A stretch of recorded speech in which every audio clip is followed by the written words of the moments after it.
Добар ден, почитувани. Ова е стартот на магазинот за родителство 0+ месеци на телевизија Телма. Се случува детето да се засркне при јадење и дел од храната да заврши во долните дишни патишта. Исто така за време на детската игра, децата знаат во носето да стават или пак да вдишат ситна играчка или пак батерија. Потоа монистра од ланче, зрно грашок, потоа сончоглед и така натаму. Потребно е навистина мало невнимание на оној што го чува детето за да дојде до една од најургентните состојби во медицината, која за жал понекогаш може да заврши со гушење и смрт. Како изгледа детето што вдишало туѓо тело? На кој начин се диагностицира состојбата и дали бронхоскопијата е единствениот начин за да се отстрани туѓото тело од долните дишни патишта? На оваа тема денеска зборуваме со доктор Веселинка Митровска-Јосифова, оториноларинголог, раководител на кабинетот за бронхоскопија и оториноларингологија при Универзитетската клиника за белодробни заболувања кај децата Козле. Останете на Телма, разговорот започнува по рекламниот блок.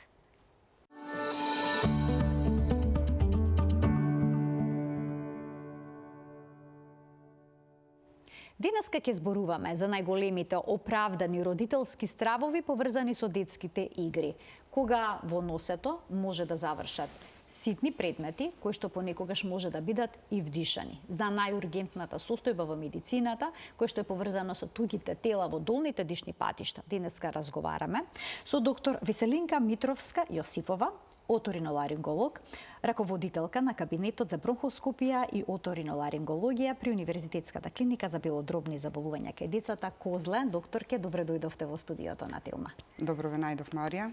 Чест и задоволство ми е да сум гостин во вашата емисија. Навистина големо задоволство, докторке, што сте денеска тука и што ќе зборуваме за тема која што треба да ја подигне свесноста на родителите, особено на оние што имаат мали деца, зошто не треба во нивна близина да има ситни предмети, ситни играчки, па дури и зрна грашок, граф, сончоглед и така натаму. Незалудно е наведено на играчките дека треба да се даваат од одредена возраст нагоре. На самите играчки се пишува плюс 3 години, плюс 6 години. Особено оние што имаат некои ситни делчиња. Бидејќи да. децата кога се љубопитни, знаат најнапред во носот да стават нешто. Да. Ке имаат ли некаков симптом доколку во носето заврши некое туѓо тело? Апсолутно, симптом ке имаат. Тоа е и, да ви кажам искрено, и честа диагноза во нашата клиника.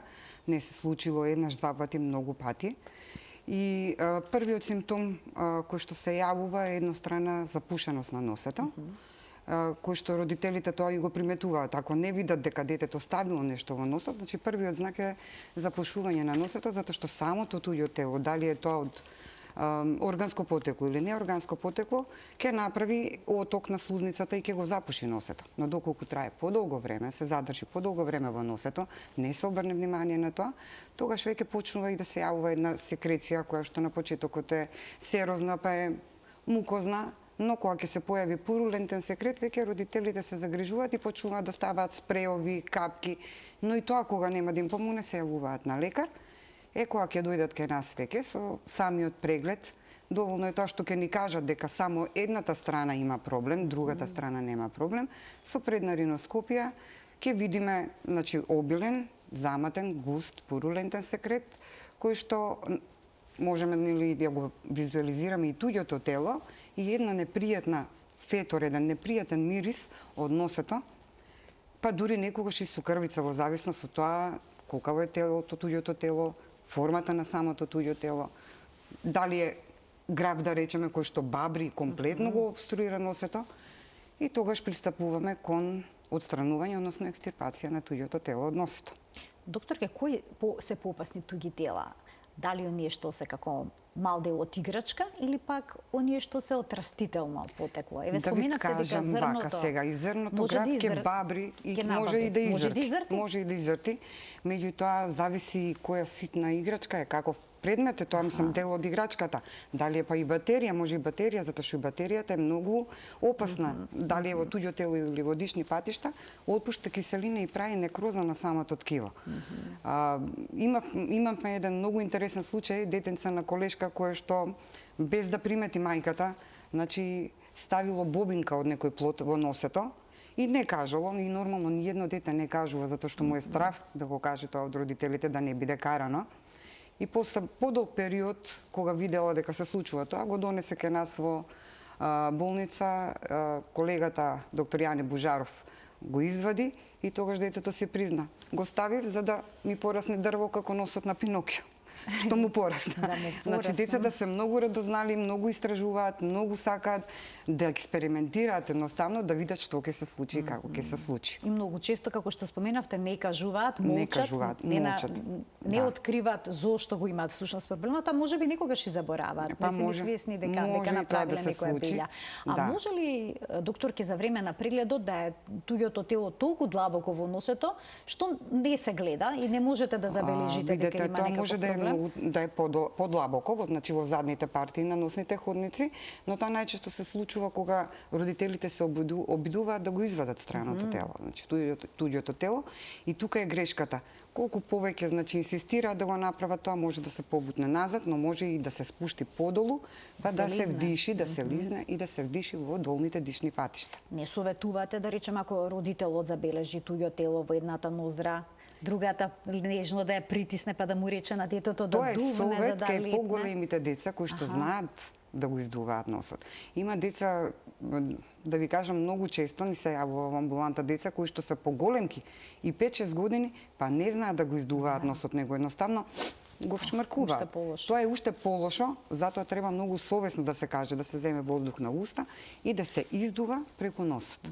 Ако успеат, во ред, но ако не успеат, нормално е да се јават кај оториноларинголог за да се отстрани туѓото тело. Докторке, кај било кој оториноларинголог или тој треба да биде умешен, да биде искусен во оваа област за да успее да извади туѓото тело од носните дишни патишта? Не постои оториноларинголог кој што не е едуциран за тоа во текот на специализацијата, кој не е пробал, кој не е искусил такво нешто, и мислам дека било кој оториноларинголог ќе го направи тоа. Доколку е во длабоките веќе партии, каде што не може амбулантски да се изведе, тогаш ги праќаме децата на клиниката за уво, нос и грло, каде што по оперативен третман се отстранува туѓото тело. Значи дури со оперативен третман може да некогаш завршуваат и во сала под општа анестезија за да се отстрани туѓото тело. А доколку е видливо туѓото тело и е можно да се извади со оториноларинголошките техники, дали е комплицирана постапката? Како оди? Па не е лесна, да ви кажам. Не е лесна затоа што треба точно да се избере кој инструмент, да се види кое е тело, да се направи проценка. Дали со кирета ќе го отстраниме ако има простор за да можеме да пројдеме зад него, или па е поблиску и е дофатливо за да се соодветен инструмент како што е Хартманот, например, да се фати и да се отстрани. Се случувало кај нас, дали било селотейп, дали било хартија, дали било гумичка, дали од оштрилка шо оштрат, па си ги ставаат тие во нос. Монистрани се случиле. Значи се и се што имате најден. Се и све што имаме. Мислам дека и ви донесов слики за тоа, за да ги видите тие туѓи тела. Доколку долго време стои туѓото тело во носето по отстранувањето во оториноларинголошкиот кабинет, потребно ли е некаква терапија детето да зема? Обично даваме локално, значи третираме, не даваме перорална терапија никаква. Даваме обично деконгестив кој што ќе го намали отокот на слузницата и може да се дадат некои антибиотски капки за носето. 5 до 7 дена и сето тоа се санира. А постои и во болнички услови при вадењето на туѓото тело ризик тоа да се лизна и да заврши Секако дека постои ризик да се лизне, но внимаваме и знаеме проценка, значи затоа реков, мора да се направи проценка до кај може да оди.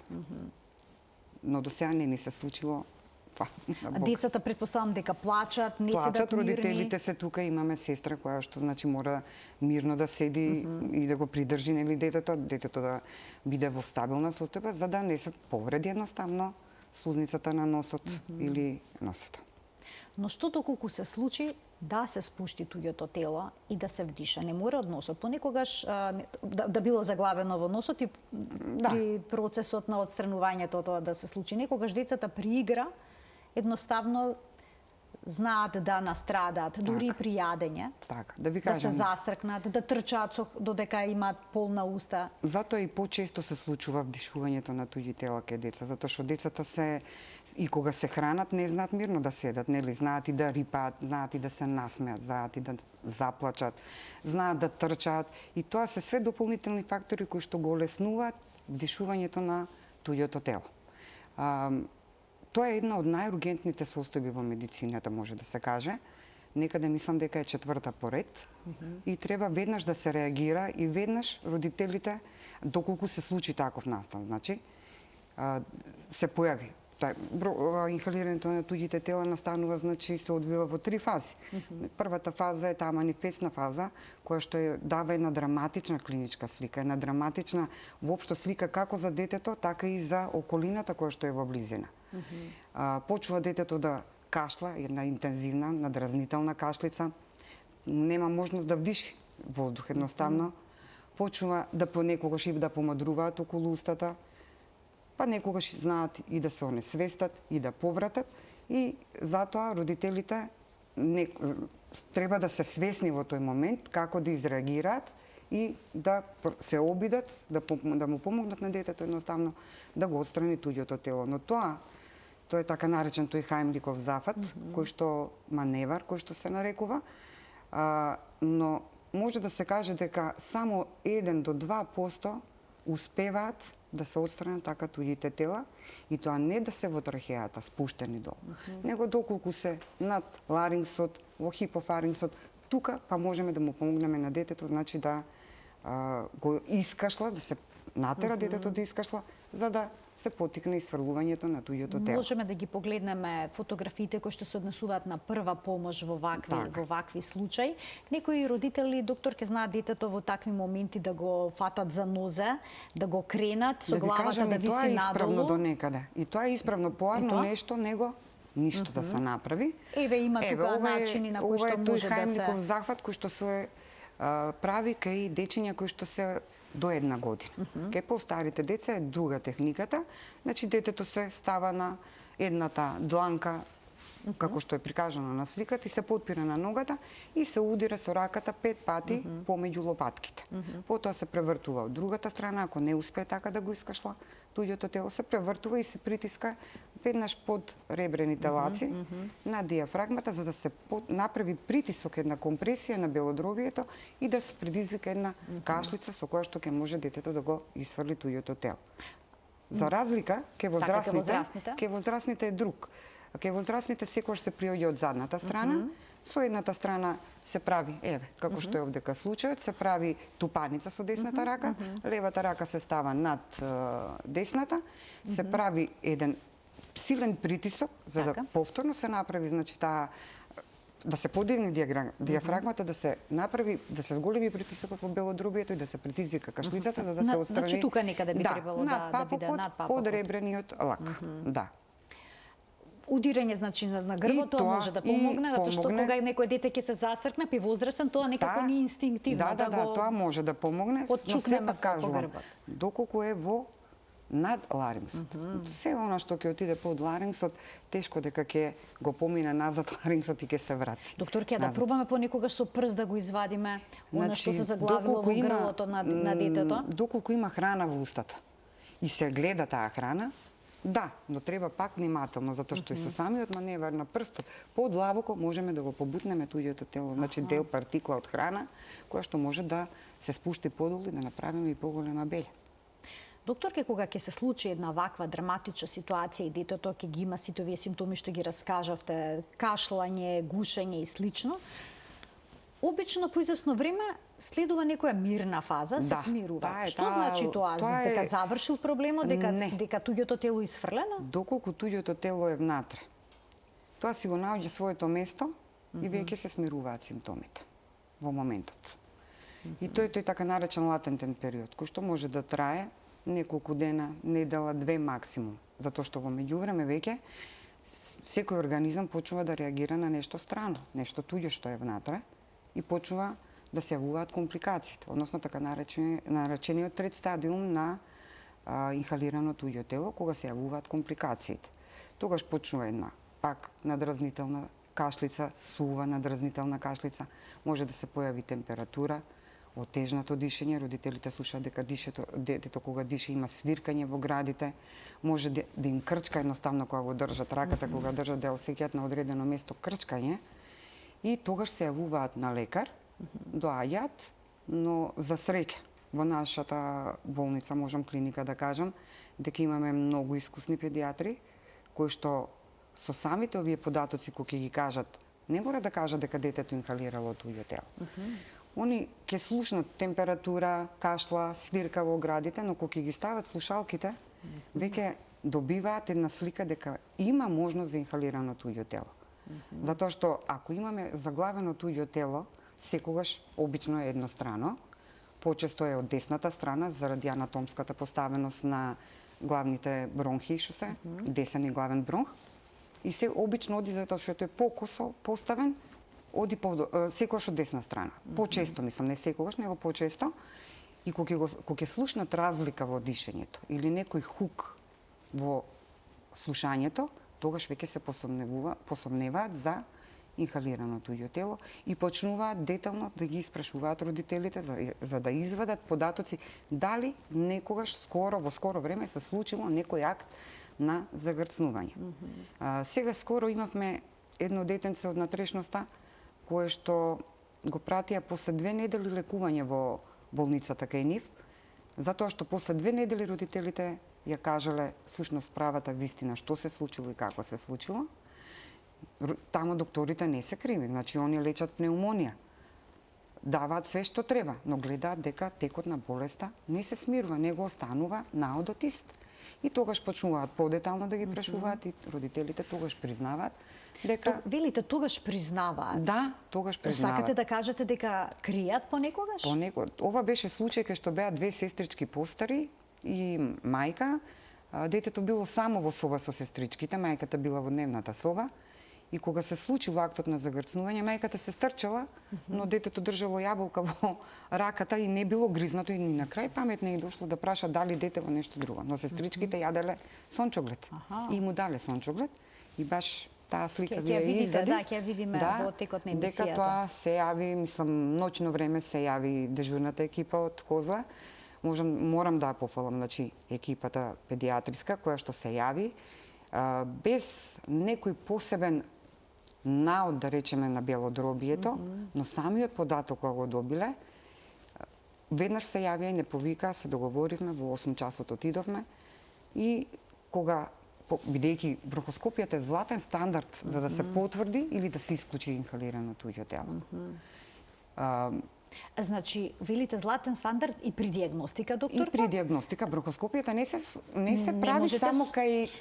Не се прави само кај дишано туѓо тело. Бронхоскопијата флексибилна, не оваа ригидна бронхоскопија, него флексибилната. Значи, ќе видиме другите фотографии најнапред. Првиот блок со фотографии ќе го видиме. Тоа е флексибилна бронхоскопија која што се користи и во диагностицирање на, односно како лево што е покажан, тоа е флексибилниот фибероптички бронхоскоп, кој што ни служи како алатка во одредување на диагнозата или да некоја диференцијално диагностички да разграничиме што се случува, дали се работи некогаш за туберкулоза, земаме материјал, дали има промени во смисол на туберкулоз, дали станува збор за некоја атопија.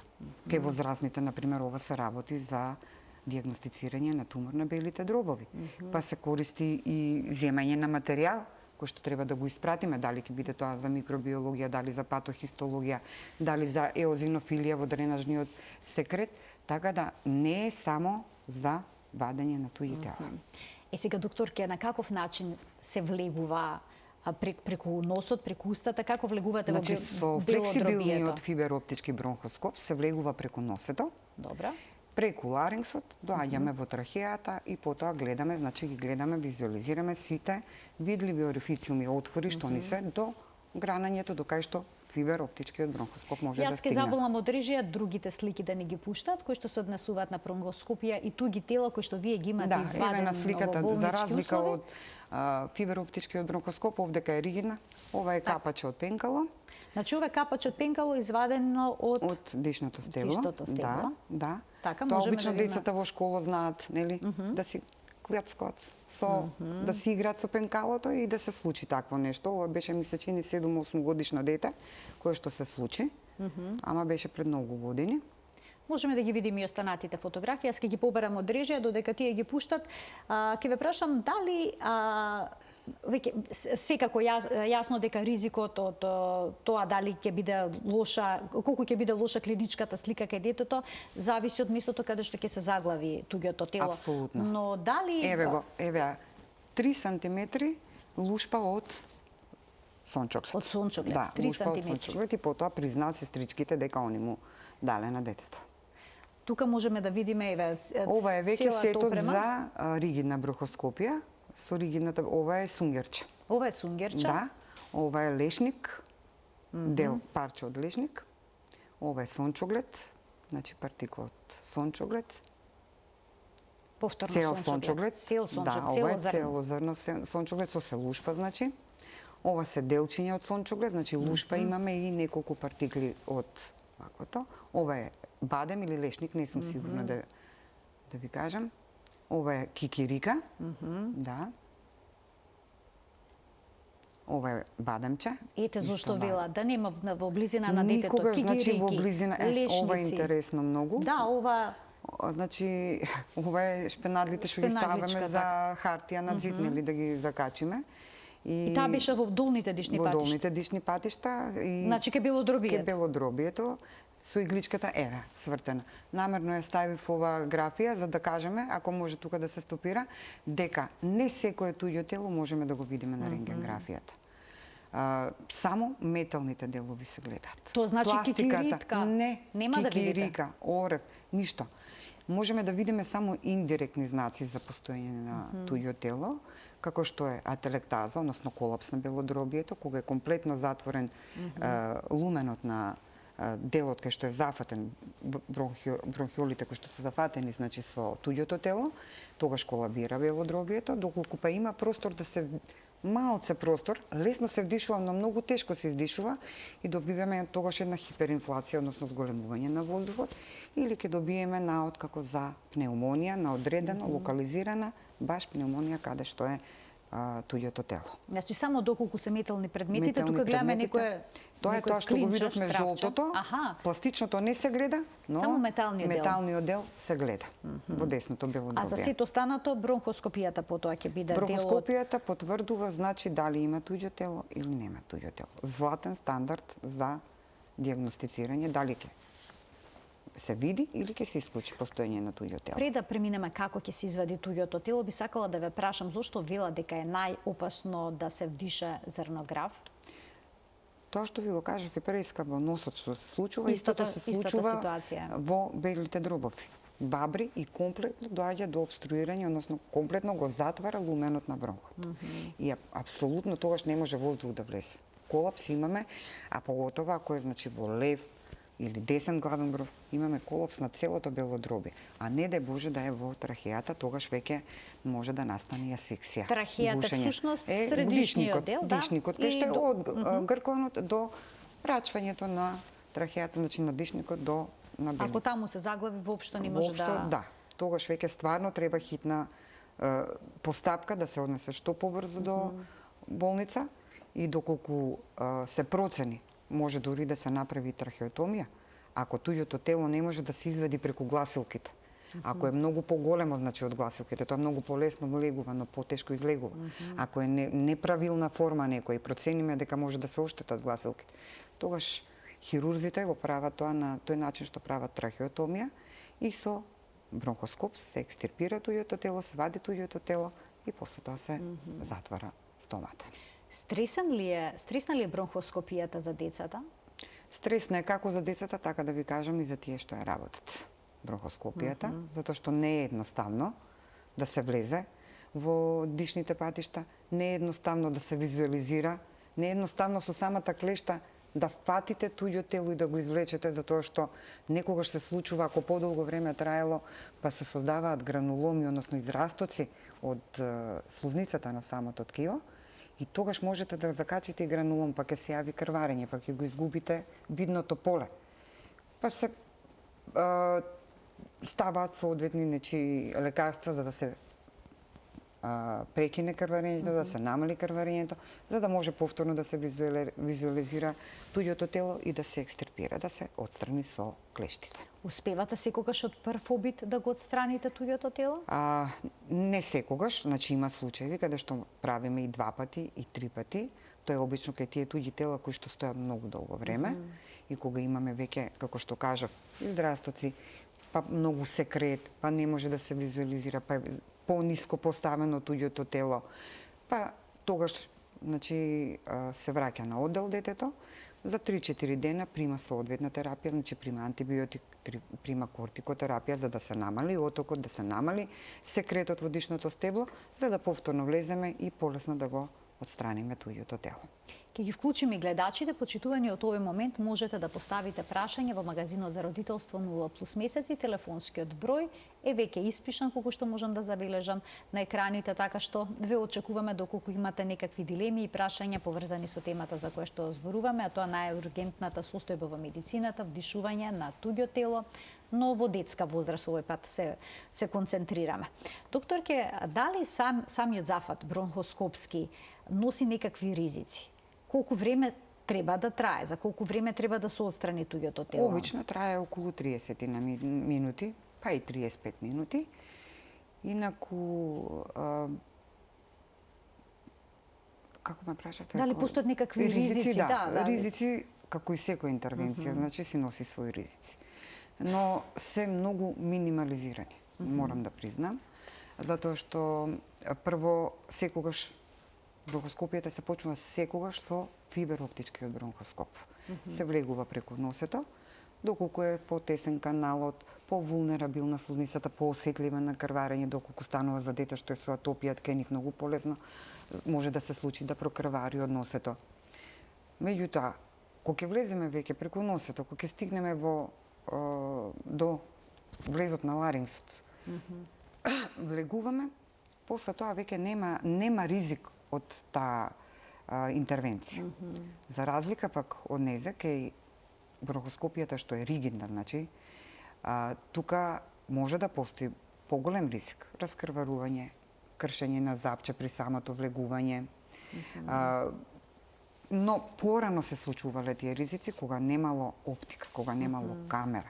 Сега имаме, значи, современи инструменти кои што ни го визуализираат полето, па можеме слободно да фатиме туѓо тело, а не на слепо. Порано тоа се правило на слепо и ризиците биле многу поголеми за разлика од сега. Сега е тоа све сведено на минимум. Претпоставам треба голема смиреност кога се изведува една ваква постапка. Тишина во просторијата, смиреност, обучен кадар, апсолутно. Сестрите се тука кои што ни се десна рака, морам да кажам, кои што учествуваат пред припремата, во тек на бронхоскопијата, како и после бронхоскопијата. Откако ќе се извади туѓото тело од долните дишни патишта, потребна ли е некаква посебна терапија детето да прима? Посебна терапија не. Истата терапија што ја примало, ќе ја прима и после тоа уште некој ден, доколку има потреба. Проценка тоа си прават, значи, нашите педиатри во нашата клиника. Има случаи кај што е дента дојдено, дента извадено, утре дента си оди детето затоа што нема никакви компликации. Таму кај што траело подолго време, значи стоело подолго време туѓото тело, имаме пневмонија, имаме ателектаза, имаме хиперинфлација, апсолутно дека детето треба да поседи по неколку дена додека проценката не ја направат педиатрите да кажат дека сега е белодробието во ред и детето може да си оди дома. Родителите потоа бараат да видат што е вдишано? Зависно. Некој бара, некој се смее, некој... Се смеат? Да, има и такви. Може ли свесноста да е толку ниска, да не се свесни за големината на ризикот? Затоа што не знаат како изгледа процедурата, не знаат како интервенцијата, не знаат што све може да се случи. Се случува и родители кои што се многу загрижени, кои што плачат, кои што се мислат дали да се направи бронхоскопијата, прашуваат кои се ризиците. Има некои кои што гледаат што побрзо да го спасат детето, ајде, побрзо подпишуваат одма све. Некој па едноставно не знам како да кажам, еве се случи последниот пат се случи родителот да се смее и не можев да се изначудам. Да се смее бидејќи ета. Да, ако покажуваш туѓото тело и кажуваш кои све компликации и што све можело да се случи и поред тоа што 2 недели биле во болница. Ама нели, Така, различни луѓе. ме оставивте без коментар. Да. Ова е исклучително стресно, претпоставувам, и за вас како лекар, и за родителите, и за детето. Сигурно е ова и добра поука за детето повторно да не посегне по некои ситни предмети, но кога станува збор за превенција од вдишување на туги тела, што би кажале, што би можеле да советувате? Прво. Еве во однос низ храната да започнеме. Во однос низ храната започнеме дека Треба ли пасирана храна да речеме? до одредена возраст, бебињата? апсолутно се сложувам, И до дека има некои одредена нови возраст. трендови во исхраната, да им се дават мали парченца на храна и слично. Се уште не е развиено ке нив за балото, за да можат да соџвакаат како што треба храната. Пред се. Актот на кашлица, рефлексот на кашлица се уште не е развиен како што треба. Треба превенцијата пред се, значи не само што треба да е испасирано додека се мали бебиња, нели до некаде да речеме еве 5-6 месеци, постепено после тоа се внесуваат не пасирано, со вилушка, па делче ќе се внесе од храната, но да е меко, сварено и сецкано правилно како што треба, не да се сецка на крупни парчиња, на кругчиња, туку баш на ленти за да може детето полека да го навикнува рефлексот на џвакање, затоа што и тие цели парчиња и да ги голтнат, стомачето треба да ги свари, а сите знаеме дека храната треба да е добро соџвакана за да се внесе во желудникот. За грозјето сакам да ве прашам исто така, да не ми избега мислата, бидејќи и грозјето се смета за овоше кое што може да доведе до гушење. Како да им го даваат овошјето на родителите на децата? Значи, тоа треба веќе да се над 3-4 годишна возраст децата, затоа што не само гројзето како големина, која што може стварно да застане на ниво на гркланот на ларингсот, на влезот на ларингсот и да дојде до апсолутно гушење. Него тоа има внатре и семчиња, кои што при закашлување семчињата може да залетнат. И после да се појават компликации кои што они не се свесни дека настанале од тоа. Дека детето, затоа што се закашлало, може лушпата и искашлало, но може семката отишла во долните дишни патишта. И треба апсолутно да се внимава. Имаше еден таков случај, ми се чини летово во Грција, што се случи на плажа со јадење на гроздје, дека детето заврши со летален исход.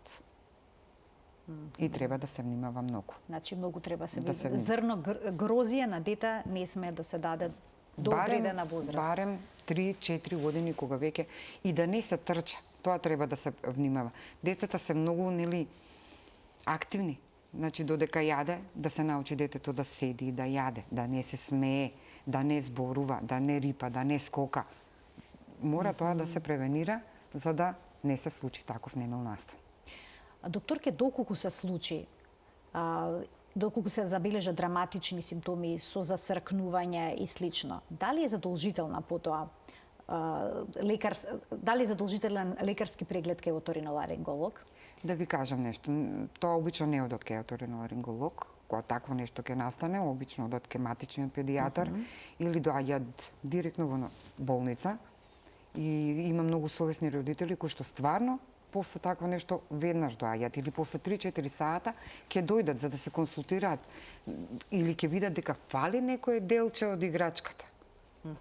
Затоа и не самите играчки нели пишува до која возраст треба да се имаат мечиња со очиња, копчиња, носето, знаат нели да го гризат.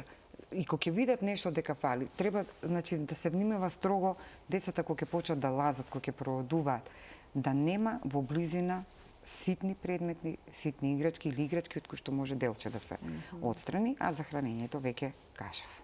Обично вела детето проголта нешто и од тоа се плашат, но всушност опасниот дел е вдишувањето. Вдишувањето. Зависи што, значи проголтувањето зависи што ќе биде и како ќе биде. Сега да не навлегуваме тоа, веќе гастроентерохепатолозите си го знаат, но и таму има опасност. Нели? Шпенадла, како во случај имаме и ке нас дишување на шпенадла, голтната шпенадла, батерија голтната која што испушта киселина. И така да и таму има опасности. Дрвена чачкалица била дека исто така многу опасно. И тоа затоа што има врвче, нели може да се заглави и да направи компликации. Освен што тугите тела може да завршат во носот и да бидат вдишани, понекогаш децата знаат да ги стават, доктор Киво, ова. знаат. И тоа се случува да се стави. Дали и тоа е опасно? Па сега не толку опасно како што Како што ова за што како што сега е зборувавме? ова драматична нели клиничка слика. Обично си кажуваат кога ќе стават или мајката при чистењето ќе примети дека нешто се случува, некогаш ако е подлабоко ќе се јави и болка затоа што ќе допира до тапанчето, ќе се јави болка, ќе осеќаат заднатост на увцето. И уште еден случај е тука интересен, сега ми текна ќе ви кажам за пациентка од колешка имам слушнато која што работела на поле и семка од овес ми се чини или не знам што рече, си стоела долго време, ја чешала ушето, го чистела ушето, но кога дошла на преглед, кога видела веќе дека зуење осеќа, дека болка осеќа, тоа било веќе изртано. Со ливчиња во увото и колешката го има отстрането, да. Да.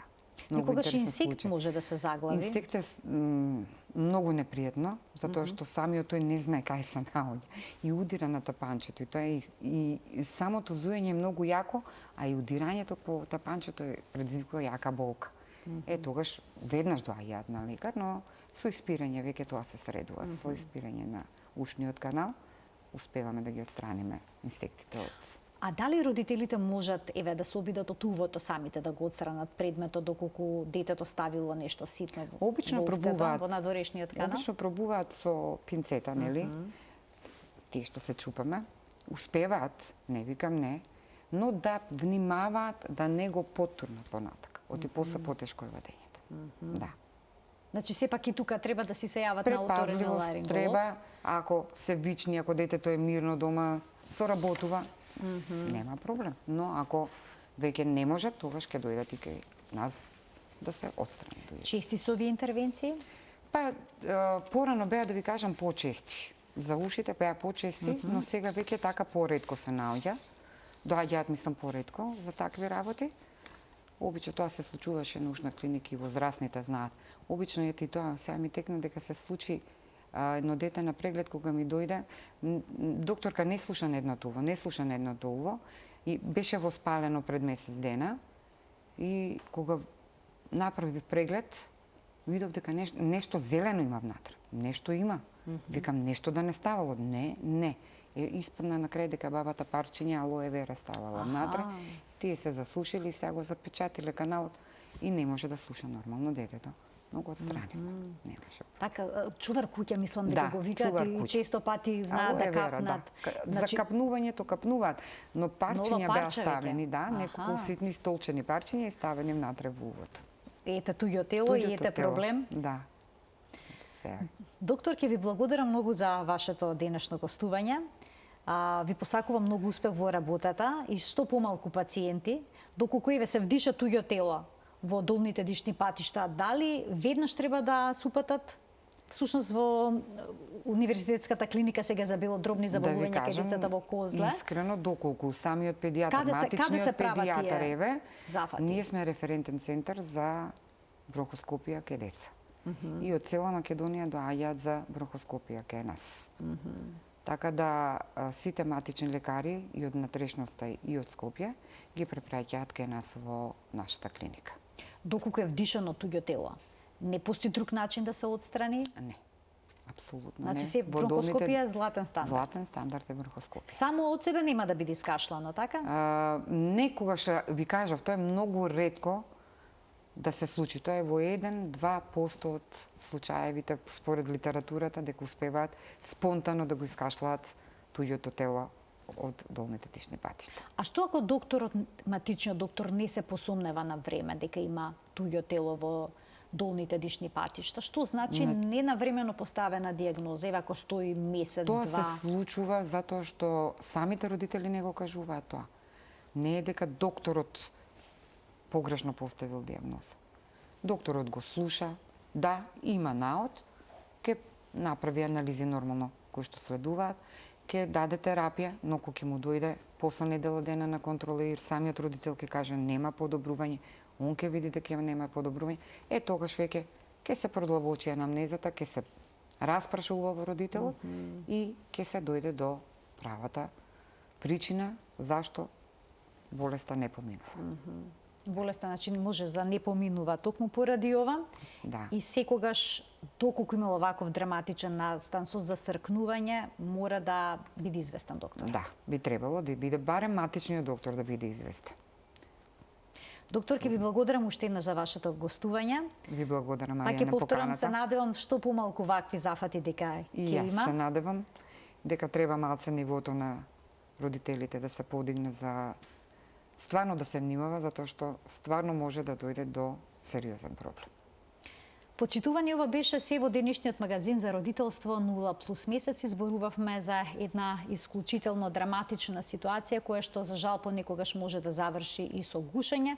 Затоа внимавајте на начинот на кој што игра вашето дете, на играчките кои што му ги купувате, на начинот на кој што јаде. Веќе беа споменати сите оние мерки на предпазливост кои што треба да се применат за да се избегнат вакви несакани ситуации. Ви посакувам пријатен ден.